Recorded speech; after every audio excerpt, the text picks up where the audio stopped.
창세기 22장 구약성경 28쪽에 있습니다. 창세기 22장 1절에서 2절. 우리 다 함께 화면 보시면서 또 성경 말씀 보시면서 한 목소리로 읽어보도록 하겠습니다. 시작. 그 일 후에 하나님이 아브라함을 시험하시려고 그를 부르시되 아브라함아 하시니 그가 이르되 내가 여기 있나이다. 여호와께서 이르시되 내 아들 내 사랑하는 독자 이삭을 데리고 모리아 땅으로 가서 내가 내게 일러준 한 산 거기서 그를 번제로 드리라. 아멘. 할렐루야. 오늘도 하나님께서 우리에게 큰 은혜와 깨달음과 복을 베풀어 주실 줄 믿습니다. 옆 사람과 인사하실까요? 잘 오셨습니다. 은혜 많이 받고 가세요. 앞뒤로도 인사하세요. 늘 건강하십시오. 고맙습니다. 오늘은 하나님의 테스트를 통과하라 라는 제목으로 말씀드리도록 하겠습니다. 이번 주부터 창세기 22장을 몇 주에 걸쳐서 쭉 차례차례 여러분에게 강의해 드리도록 하겠습니다. 창세기 22장은 아브라함이 이삭을 모리아산에 데리고 가서 바치는 이 장면 속에 수많은 하나님의 은유와 비유와 뜻과 또 계시가 들어있기 때문에 굉장히 중요한 장입니다. 여러분에게 자세히 설명해 드리도록 그렇게 하겠습니다. 우리가 잘 알다시피 하나님이 어느 날 이제 10대 후반 정도 된 너무나 잘 크고 있는 이삭을 하나님이 아브라함에게 딱 나타나서 아브라함아 이삭 데리고 가서 모리아산에서 번제로 바쳐라 그랬어요. 아니 그냥 콱 죽이지. 번제가 뭔지 아세요? 번제는요 먼저 양의 목을 콱 찔러요. 그래서 피를 싹 빼요. 그 다음 가죽을 벗겨요. 그리고 짐승의 마디마디를 다 칼로 쳐요. 그리고 살을 뼈로부터 다 깎아요. 그래서 살을 번제단에 올리고 태워요. 뼈하고 내장은 바깥으로 끄집어내서 따로 태워요. 그걸 번제라고 해요. 근데 하나님이 이삭을 그냥 콱 죽여라 이게 아니라 데리고 가서 번제로 드려라. 죽이고 자르고 살을 오려서 태워라. 아니 이게 말이 됩니까? 아니 세상에 그 사랑하는 이삭을 하나님이 이렇게 토막쳐서 바쳐라. 이게 말이 됩니까? 말도 안 되죠. 제가 아브라함이라면 지금 저한테 그 말씀 하신 분이 하나님이라는 증거 대봐요. 하나님 아닌 것 같은데 내가 먼저 이렇게 따질 것 같아요. 하나님 아닌 것 같잖아요. 하나님이라면 이렇게 잔인한 명령을 할 리가 없으니까 하나님 맞냐고 저는 따질 것 같거든요. 근데 아브라함은 과거에 여러 차례 여호와 하나님을 만났고 음성을 들었기 때문에 부인을 할 수가 없는 거예요. 그 음성이에요. 아브라함을 주셨던 그 이삭을 주셨던 그 음성이에요. 그 존재예요. 그래서 거절할 수가 없는 거예요. 그래서 이제 이삭을 바치러 모리아산으로 갑니다. 그럼 하나님은 아브라함에게 왜 이 잔인한 명령을 하셨습니까? 1절에 정확히 이렇게 말씀하죠. 하나님이 아브라함을 시험하시려고 뭔가를 테스트해 보려고. 성경을 읽다 보면 시험이라는 단어가 사실은 원문에 보면 두 가지로 나타납니다. 사탄은 우리를 넘어뜨리기 위해서 시험하지요. 사탄이 우리를 시험하는 것은 그래서 시험이라기보다는 유혹이에요. 유혹을 줘서 우리를 쓰러뜨리려고. 그래서 사탄은 심지어 예수님이 40일 금식을 마친 광야 현장까지도 찾아가서 예수님을 테스트했어요. 유혹했어요. 유혹했죠. 야 뛰어내려. 야 이렇게 해봐. 돌로 떡 만들어봐 하면서 유혹을 했죠. 유혹. 그 사탄이 주는 시험은 유혹이라고 그래요. 하나님이 주는 시험은 테스트라고 그래요. 목적이 다르죠. 사탄은 왜 우리를 시험해요? 넘어뜨리려고. 하나님은 우리를 왜 시험해요? 상 주시려고. 그래서 이제 창세기 22장 저 뒤에 가보면 아브라함이 이 이삭을 바치는 시험을 통과하고 나니까 하나님이 아브라함한테 아브라함아 내가 너에게 네 씨로 말미암아 이런 복도 주고 이런 복도 주고 이런 복도 줄게 하고서 상급을 내려주십니다. 그러니까 하나님이 주는 테스트는 통과하고 나면 상이 있죠. 여러분 욥도 마찬가지예요. 욥이 하나님께 테스트를 받은 거죠. 아무 이유 없이 자녀도 죽고 재산도 잃고 생명까지 위태로운 건강을 잃어버렸는데 욥이 이 테스트를 통과했어요? 실패했어요? 통과했죠. 통과하고 나니까 그 후반기에 하나님이 욥에게 갑절이라는 복을 주셨죠. 그러니까 테스트는 뒤에 뭐가 기다리고 있다? 상이 기다리고 있다. 그런데 테스트가 아닌 사탄이 주는 유혹은 넘어가면 뒤에 파멸이, 넘어짐이 기다리고 있는 것이죠. 그러니까 하나님이 주는 것과 사탄이 주는 것은 그 목적과 결말이 완전히 다르지요. 그래서 야고보서 1장 13절에 보면 사람이 시험을 받을 때에 내가 하나님께 시험을 받는다 하지 말지니 하나님은 악에게 시험을 받지도 아니하시고 친히 아무도 시험하지 아니하시느니라. 오직 각 사람이 시험을 받는 것은 자기 욕심에 끌려 미혹됨이니 욕심이 잉태한즉 죄를 낳고 죄가 장성한즉 사망을 낳느니라. 아멘.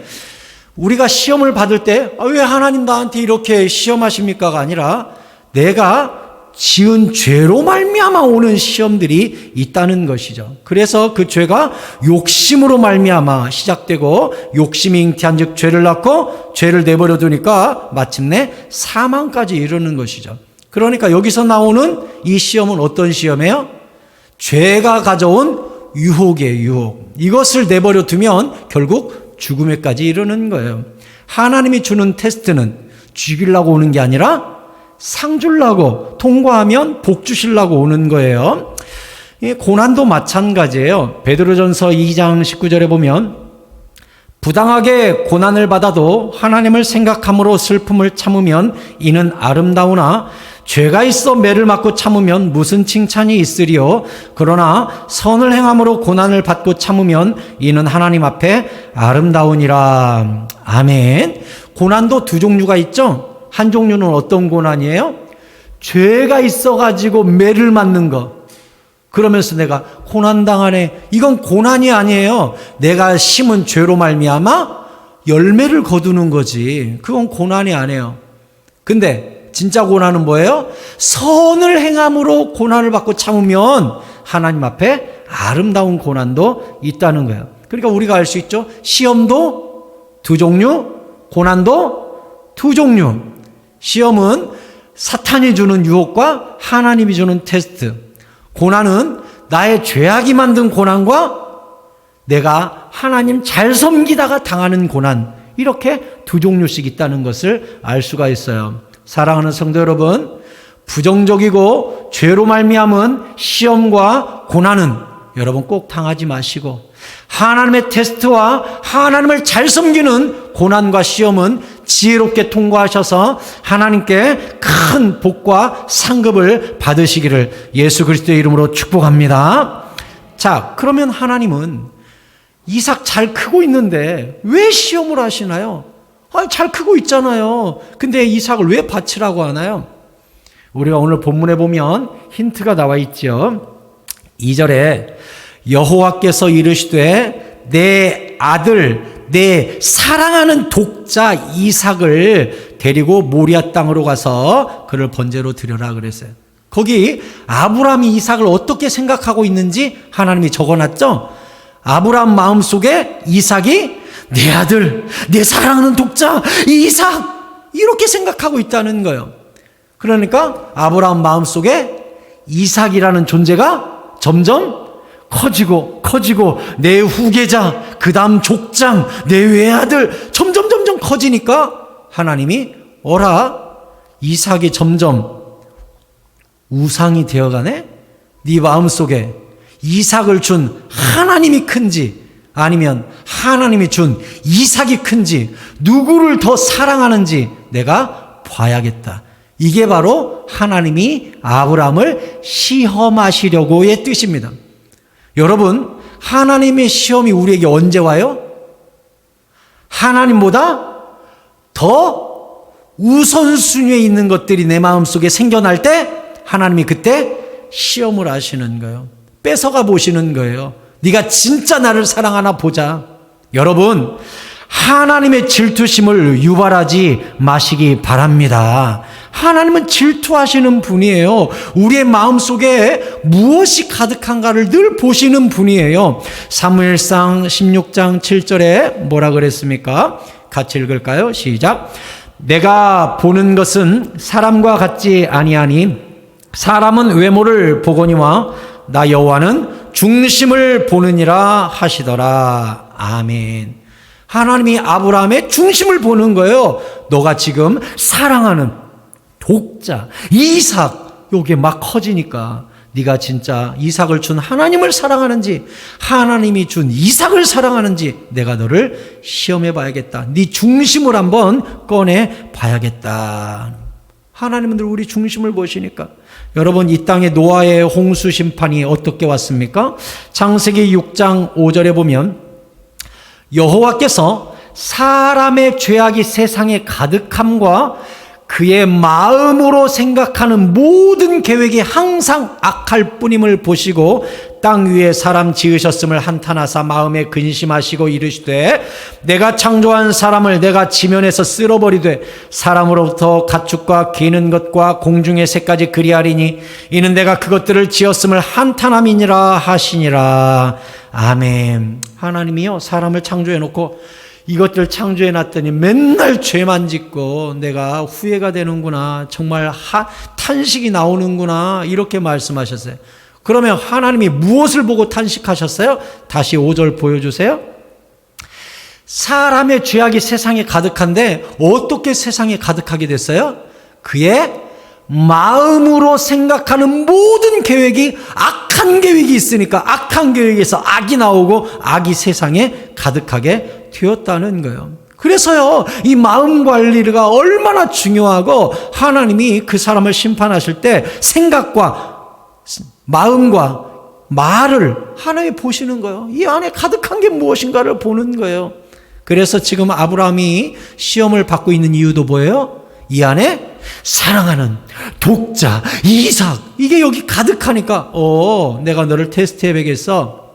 하나님은요 굉장히 질투가 많으시고 누군가를 내가 더 사랑하면 싫어하세요. 출애굽기 34장 14절에 십계명 1계명이 뭐라고 돼 있어요? 같이 읽어봅시다. 시작. 너는 다른 신에게 절하지 말라. 여호와는 질투라 이름하는 질투의 하나님이니라. 아멘. 하나님이 십계명 1계명을 주신 이유가 뭐예요? 너는 나 외에 다른 신을 내게 두지 말지니라. 이게 뭐예요? 유일한 하나님이시고 유일한 예배의 대상이고 유일한 창조주고 다른 신은 다 가짜라는 거예요. 우리 마음속에 하나님보다 소중한 것들이 생겨나면 안 돼요. 여러분, 지금 대통령 선거를 앞두고 각 당마다 후보자를 이제 세우고 있습니다.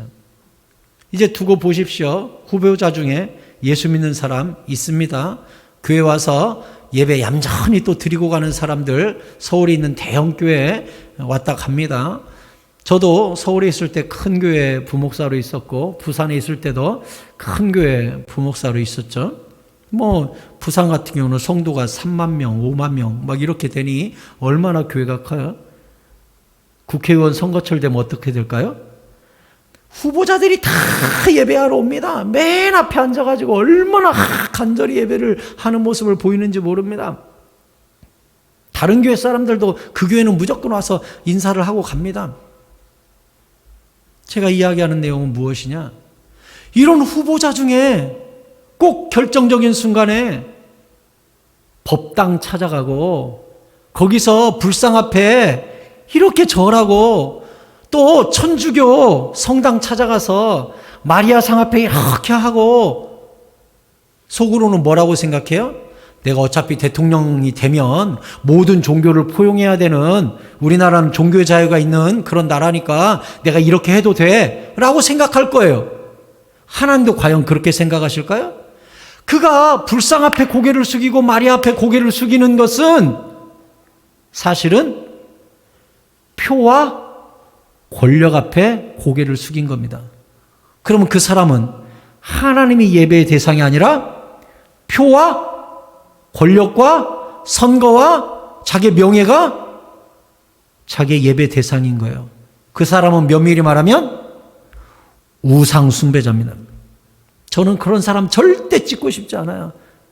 왜? 가식이잖아요. 겉과 속이 다르잖아요. 입술로는 하나님을 섬긴다면서 몸은 가서 불상한테 절하고 있잖아요. 그 사람 가짜예요. 그 사람들 이 정치 지도자로 세워놓으면 거짓말 바가지로 합니다. 왜? 하는 짓이 벌써 정직하지 않은데 입으로는 하나님 하면서 돌아서서는 불상 앞에 절하는 사람이 뻔히 권력 맡겨놓으면 무슨 짓 할지 뻔히 보이는데 제가 그 사람 찍겠어요? 저는 유심히 TV 봤다가 법당에 간 사람 있으면 예수 믿는 사람이 뭐 어디 천주교 성당을 갔다? 절대 그 사람 안 찍습니다. 나쁜 사람이죠. 우상 숭배자예요. 표 앞에 고개를 숙인 사람이에요. 하나님은 그러지 말라 그랬어요. 하나님 외에 다른 신에게 절하지 말라. 하나님 질투한다 그랬어요. 질투. 얼마나 그러면 하나님이 싫어하는지 몰라요. 여러분, 하나님이 우리를 테스트하는 건 무엇을 테스트하는 거냐? 네 마음속에 나 외에 사랑하는 이삭이 있는지, 사랑하는 대상이 있는지, 돈이 더 좋은지, 권력이 더 좋은지, 자존심이 더 좋은지, 쾌락이 더 좋은지, 건강을 쫓아가는지, 너의 시간을 어디다 쓰는지 내가 보자 하고 이 안에 있는 우상을 끄집어내는 것이 하나님의 테스트라는 거야. 여러분, 성경에 아나니아와 삽비라, 아간 기억납니까? 다 하나님을 아는 자들입니다. 하나님께 잘했던 사람입니다. 선지자 옆에 붙어 있었던 사람입니다. 이런 사람들이 왜 어떤 문제 앞에 쓰러졌습니까? 돈 사랑하다가 물질 쫓아가다가 예수님이 뭐라 그랬어요? 하나님과 재물을 겸하여 섬길 수 없느니라 그랬어요. 근데 재물 섬기다가 하나님 팔아먹고 신앙 팔아먹고 그 결말이 하나님께 혼나면서 끝나잖아요. 예수님은 우리에게 말씀하셨어요. 마태복음 10장 37절에 아버지나 어머니를 나보다 더 사랑하는 자는 내게 합당하지 아니하고 아들과 딸을 나보다 더 사랑하는 자도 내게 합당하지 아니하며 또 자기 십자가를 지고 나를 따르지 않는 자도 내게 합당하지 아니하니라. 예수님이 얼마나 단호하게 말씀하셨는지 몰라요. 이 성경 구절 뜻이 뭐지요? 아버지 어머니 사랑하지 말라? 자녀 사랑하지 말라? 하나님만 사랑해라? 예수님만 사랑해라? 그 뜻이 아니에요. 네 이웃을 네 몸과 같이 사랑하라고 하신 분이 가족 버리라고 했겠어요? 여기는 진짜 뜻은 뭐예요?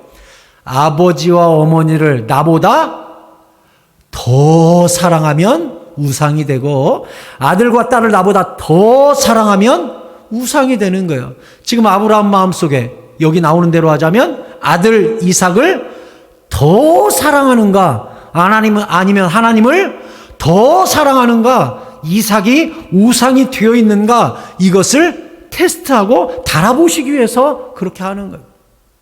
여러분 늘 우리 안에 예배보다 주님보다 은혜보다 천국보다 커지는 것이 생기거든 경계하셔야 돼요. 두려워하셔야 돼요. 하나님 앞에서 철저히 우상을 불태울 줄 알아야 돼요. 골로새서 3장 5절이 그러므로 땅에 있는 지체를 죽이라 곧 음란과 부정과 사욕과 악한 정욕과 탐심이니 탐심은 우상 숭배니라. 돈을 쫓아가는 탐욕, 자녀를 쫓아가는 탐욕, 나의 명예와 자존심만 쫓아가는 탐욕, 권력을 쫓아가고 표를 쫓아가는 탐욕, 이게 다 우상숭배라고 그래요. 우상숭배. 내가 하나님보다 더 추구하는 것, 하나님의 은혜보다 더 헐떡거리는 그것은 다 우상숭배라고 주님이 가르쳐 주셨어요. 사랑하는 성도 여러분, 이삭이 크냐 하나님이 크냐 하나님의 테스트를 받고 큰 인생의 시험이 온 아브라함처럼 우리 안에서도 나의 이삭은 무엇인가 한번 돌아보세요. 하나님만큼이나 사랑하고 존중히 여기는 것들, 그게 돈이잖아요. 그러면 돈이 나를 배신합니다.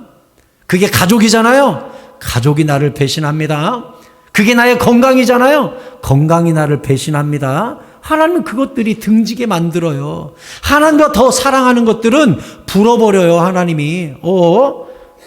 네가 이거 불어야 다시 기도 생활하고 예배 생활하고 나를 찾고 나를 사랑하겠구나. 이것들이 너와 나 사이를 가로막는 장애물이 되는구나. 그래서 내가 하나님보다 소중하게 여기는 것은 하나님 눈에서 보면 질투의 대상이고 경쟁의 대상이기 때문에 하나님이 불어요. 후 없어져라.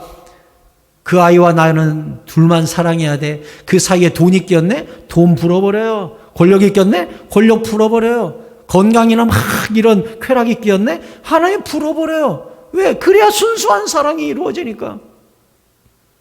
그래서 지금 아브라함에게도 네 안에 혹시 이삭이 나보다 더 사랑하는 존재가 되었는지 우상이 되었는지 보자 하고 하나님이 달아보신 거예요. 그런데 아브라함은 우리가 잘 알다시피 실제로 이삭을 끌고 모리아산 올라가서 칼을 들고 정말 내리쳤거든요.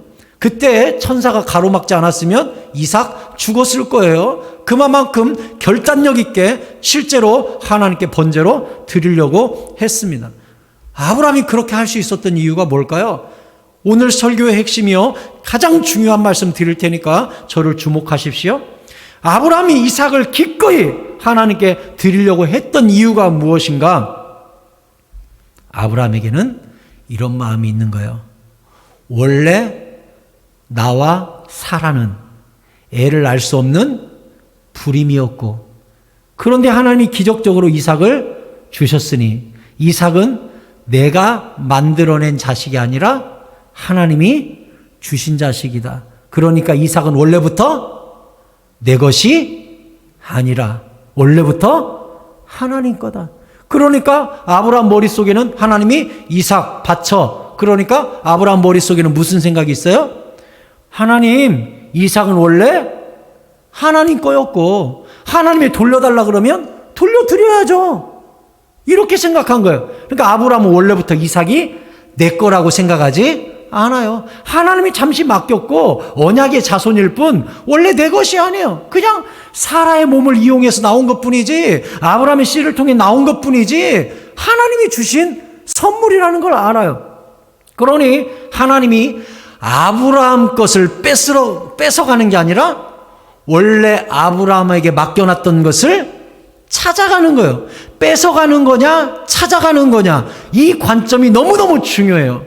여러분, 내 것이라고 생각하면요, 하나님이 그것을 거두어 가실 때 우리 안에 화가 나고 분노가 생깁니다. 내 것을 왜 이러십니까? 하나님 저한테 왜 이러세요? 하나님 우리 사업을 왜 안 지켜주세요? 왜 내 건강을 이렇게 망가뜨립니까? 하나님 내 자존심을 왜 이렇게 짓밟습니까? 하나님 나의 명예는 어디로 갔습니까? 왜 내 건강을 이렇게 회복시켜 주시지 않습니까? 내 거. 그러니까 하나님께 늘 섭섭하고 하나님께 늘 원망하고 막 울고 분을 내고, 그 마음 깊은 곳에 뭐가 있는 거예요? 돈도, 직장도, 자식도, 부모도, 내 몸도, 심지어 내 생명까지 다 내 것이라고 생각하니까 화가 나는 거예요. 하나님이 뺏어가는 것처럼 보이거든. 근데 아브라함은 화내지 않아요. 그냥 가서 이삭 바치려고 해요. 왜? 원래부터 내 것이 아니니까 화를 안 내요. 주님 거니까 주님이 찾아가시는 거 당연합니다. 이렇게 생각하는 거예요. 그 대표적인 사람이 누구예요? 욥이에요. 욥이 하나님이 10 자녀 사탄한테 맡겨서 다 죽게 만들고, 양떼 다 죽고, 낙타 소 다 죽고, 종들 다 죽고, 아내 떠나고, 자기 몸은 죽을 병이 들어서 막 고름이 콸콸콸 쏟아지고 곧 죽게 생겼는데 욥이 어떻게 했어요? 욥기 1장 20절에 욥이 일어나 겉옷을 찢고 머리털을 밀고 땅에 엎드려 예배하며. 그러니까 욥의 유일한 예배의 대상은 내가 많이 가졌든 적게 가졌든 병들었든 죽게 되었든 유일한 예배 대상은 자식도 아니요, 재물도 아니요, 자기 생명과 건강도 아니요, 오직 하나님이에요. 그러니까 다 잃었어도 하나님께 엎드려 예배하면서 뭐라 그래요? 이르되 내가 모태에서 알몸으로 나왔사온즉 또한 알몸이 그리로 돌아가올지라. 주신 이도 여호와시요 거두신 이도 여호와시오니 여호와의 이름이 찬송을 받으실지니이다 하고 이 모든 일에 욥이 범죄하지 아니하고 하나님을 향하여 원망하지 아니하니라. 욥이 하나님을 모든 걸 잃었어도 심지어 목숨이 촌각을 다투고 죽게 생겼어도 하나님을 원망하지 않았던 이유는 딱 하나예요. 뭐라고요? 원래 이 모든 것은 하나님 거였습니다. 원래 이 수천 마리의 양 하나님 거였습니다. 내 10 자식 원래 다 하나님 거였습니다. 내 목숨 원래 하나님 겁니다. 내가 뭘 원망하겠습니까? 내 것이 아닌데. 나는 원래 이 땅에 태어날 때부터 알몸이었고 알몸으로 죽는 것이 당연한데 뭘 내 거가 있습니까? 다 주님 겁니다 하니까 주님 앞에 예배하고 감사하고 원망하지 않을 수 있는 믿음이 거기서 생긴 거예요. 사랑하는 성도 여러분, 내 것이라고 생각하는 것이 많으면 많을수록 하나님 앞에 섭섭함도 많고 죄도 많이 지어요. 그리고 내 것이 많으면 많을수록 감사 생활도 못하는 거예요. 그런데 우리가 내 목숨조차, 내 몸뚱아리, 내 자식, 내 아내, 내 남편, 우리 가정, 우리 일터, 이 교회 모든 것이 주님이 주신 은혜이고 모든 것의 주인은 주님이십니다라고 생각하면 입술에서 원망과 불평이 나오지 않는 것이죠. 아브라함이 이삭을 기꺼이 바칠 수 있었던 것은 이삭은 내 자식이 아니라 주님이 잠깐 나에게 맡기신 후기자일 뿐입니다 라고 생각하니 주여 주께로부터 왔으니 주께로 돌려드립니다 하고 그 번제의 자리까지 데리고 갈 수가 있었던 거예요. 여러분, 이스라엘 백성들이 광야를 통과하여 가나안에 들어갈 때 하나님께서 모세를 통해 이렇게 경고하십니다. 신명기 8장 17절에 그러나 내가 마음에 이르기를 내 능력과 내 손의 힘으로 내가 이 재물을 얻었다 말할 것이라. 내 하나님 여호와를 기억하라. 그가 내게 재물 얻을 능력을 주셨음이라. 이같이 하시면 내 조상들에게 맹세하신 언약을 오늘과 같이 이루려 하심이니라. 아멘. 다시 17절 보여주세요. 17절에 우리가 돈 많이 벌면 이렇게 생각한다는 거예요. 내 능력과 내 손의 힘으로 내가 이 재물을 얻었다. 여기 주어가 다 뭐예요? 나예요. 내가 고생했어. 내가 벌었어. 내가 지혜를 냈어. 내가 관계를 잘했다고. 내가 물건을 잘 팔았어. 내가. 우상이에요. 내가 하면 우상이에요, 이게. 그런데 우리가 18절 기억하라. 뭘 기억해래요? 여호와께서 너에게 재물 얻을 능력을 주신 분이 여호와 하나님이니까 그 모든 재물이 주님 거지 네 거냐. 하나님이 재물 얻을 능력을 주셨는데 왜 네 거라고 말하느냐.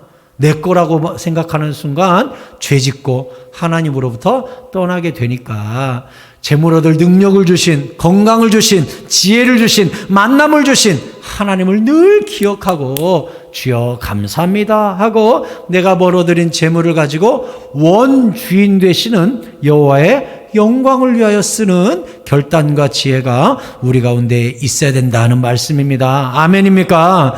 그렇게 따지면 우리 모두는 사실 정도의 차이가 있을 뿐 모두가 빈털털이에요. 모두가 알몸이에요. 단지 하나님이 누구에게는 많이 맡겨주셨고 누구에게는 적게 맡겨주셨을 뿐이에요. 누구에게는 자녀를 안 주신 사람도 있고 1명 주신 사람도 있고 누구에게는 넷을 준 사람도 있어요. 넷, 다섯, 하나 아무 차이 없어요. 어차피 다 내 것이 아니고 주님이 잘 키우라고 맡겨주신 사명이요. 사명. 돈도 마찬가지예요. 누구는 연봉 1억, 누구는 연봉 2천만 원, 누구는 10억 다 달라요. 그런데 사실은 벗겨보면 다 빨가벗은 알몸이에요. 하나님이 재물을 달리 주신 이유는 뭐예요? 네 믿음대로 너에게 맡긴 이 재물을 지혜롭게 하나님의 영광이야 네가 어떻게 쓰는가 보자 하고 사람마다 정도가 다르게 맡겨주신 것뿐이에요. 사실은 우리 모두가 청직이에요. 내 것이 아니에요. 잠시 내 손을 거쳐가는 것들 뿐이라고요. 심지어 내 목숨까지도. 아브라함이 이 시험을 통과할 수 있었던 가장 확실한 믿음은 무엇이냐? 원래부터 내 것이 아니었다. 이 마음을 갖고 있었기 때문에 하나님을 향하여 원망하지도 않았고 불평하지도 않고 믿음을 가지고 모리아 산 위에 올라갈 수 있었던 거예요. 여러분 따라 사실까요? 원래부터 내 것이 아니었습니다. 아멘. 이 믿음을 붙잡으시기 바랍니다. 안 그러면 하나님을 향하여 막 원망하게 돼요. 저한테 왜 이러냐고 그래요. 아니라니까요. 나한테 그런 게 아니에요. 원래 주님 거 주님이 가져간 것뿐인데 저한테 왜 이러세요? 왜 차별하세요? 하면서 비교하고 원망하고 불평하고 하나님을 향하여 막 항변을 하고 왜? 내 거라고 생각하니까. 왜 나한테 이렇게 아프게 했냐고. 왜 내 병은 안 낫냐고. 왜 우리 사업은 이러냐고. 왜 우리 가족은 이러냐고. 막 하나님께 따지는 거예요. 내 거니까. 아니에요. 주님 거라고 생각하면 주여 주님의 것이오니 주님 뜻대로 하시옵소서. 이게 되는 거예요. 그래서 우리가 성경을 보면 다윗이 어떻습니까? 다윗이 너는 성전을 짓지 못한다. 그러면 하나님 제가 솔로몬이 지을 수 있는 성전 재료는 준비하고 싶습니다. 그래? 그건 준비해라. 그래서 자기도 어마어마한 예물을 성전 창고에 쌓고 백성들한테도 성전을 위하여 헌물할 사람은 가져오너라 그랬더니 수많은 사람들이 가지고 왔죠. 나중에 다윗과 솔로몬이 하나님께 성전을 준비하고 또 성전을 완공하고 하면서 하나님께 기도하는 장면을 보면 뭐라고 기도하냐? 이렇게 기도해요. 여호와 하나님이여 주께로부터 온 것을 주께로 돌려드릴 뿐이오니 우리가 무엇이기에 이렇게 즐거이 드릴 마음을 주셨나이까? 하나님 감사합니다. 이렇게 기도해요. 그러니까 성전 건축을 하면서 누구는 헌금 이만큼 내고 누구는 조금 내고 이게 정도에 다 다르겠지만 내가 말이야 성전을 줄 때 얼마를 냈어? 이게 아니라 다윗은 뭐라고 이야기했다고요?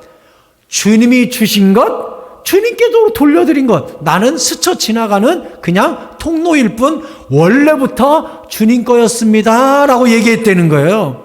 얼마나 존귀한 믿음이에요. 여러분 기억하세요. 아브라함이 하나님의 테스트를 통과할 수 있었던 가장 확실한 믿음은 원래부터 내 것이 아니었습니다 라는 믿음이 있었기 때문에 이 이삭도 품에서 내려놓을 수 있었던 거예요. 우리도 마찬가지예요. 원래부터 내 생명까지 내 것이 아니었습니다를 인식하는 사람이 하나님의 테스트를 통과하는 것이고 그 믿음이 우상이 없는 순수한 믿음이 될 수 있는 것입니다. 아멘. 말씀을 맺겠습니다. 주님은 잠언 4장 23절에서 이렇게 중요한 말씀을 주셨습니다. 같이 읽겠습니다. 시작. 모든 지킬 만한 것 중에 더욱 내 마음을 지키라. 생명의 근원이 이에서 남이니라. 아멘. 죽고 사는 것이 마음에 달려 있습니다. 우리 마음이 치우치지 않도록 사람과 재물과 명예와 쾌락에 치우치지 않도록 마음의 욕심을 꽉 잡아서 나는 청직이야. 원래부터 내 것은 없었어 하고 마음을 순수하게 하나님께만 엎드리는 예배자로 우리의 심령을 만들어 간다면 어떤 하나님의 테스트와 어떤 유혹과 어떤 시험이 닥쳐온다 할지라도 우리는 능히 이길 수 있을 뿐만 아니라 그 시험을 통과한 이후에 준비되어 있는 하나님의 크신 언약과 축복과 상급을 모두 다 받아 누리게 될 줄로 믿습니다. 혹 우리 마음속에 하나님보다 더 소중히 여겨지는 마음이 기울어져 가고 있는 우상들이 우리 마음속에 있다면 오늘 이 예배 시간에 철저히 회개하고 내려놓음으로 말미암아 하나님을 가장 사랑하는 순수한 믿음과 순수한 예배를 여러분 모두가 회복하여서 하나님의 어떤 테스트가 온다 할지라도 통과하고 하나님의 축복을 받아 누리는 건강한 예배의 성도들 다 되시기를 예수 그리스도의 이름으로 축원합니다.